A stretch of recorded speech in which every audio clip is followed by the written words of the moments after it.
Kota Palembang melaunching Universal Health Coverage di ruang rapat Parameswara Setda Kota Palembang. Deputi Direksi Wilayah BPJS Kesehatan Sumsel Babel dan Bengkulu, Elsa Novelia menjelaskan, launching UHC di Kota Palembang ini dilakukan setelah 95,28% masyarakat Palembang telah terlindungi program JKN hingga September 2019, atau lebih tinggi dari standar UHC nasional yang berada di angka 95%.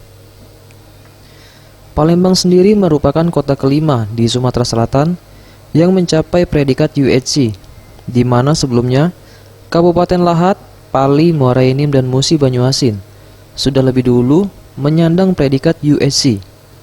Sementara untuk di Sumsel, secara keseluruhan cangkupan Jaminan Kesehatan Nasional atau JKN sudah mencapai 78%.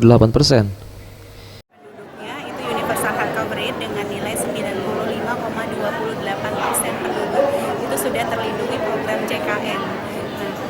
Kalau untuk seluruh provinsi Sumatera Selatan itu dari semua penduduk cakupan JKN-nya adalah 78%. Ia menambahkan, dengan predikat UHC di Kota Palembang, masyarakat sendiri akan mendapatkan berbagai kemudahan dan kepastian penjaminan kesehatan khususnya melalui program JKN. Tim Liputan, Sriwijaya TV.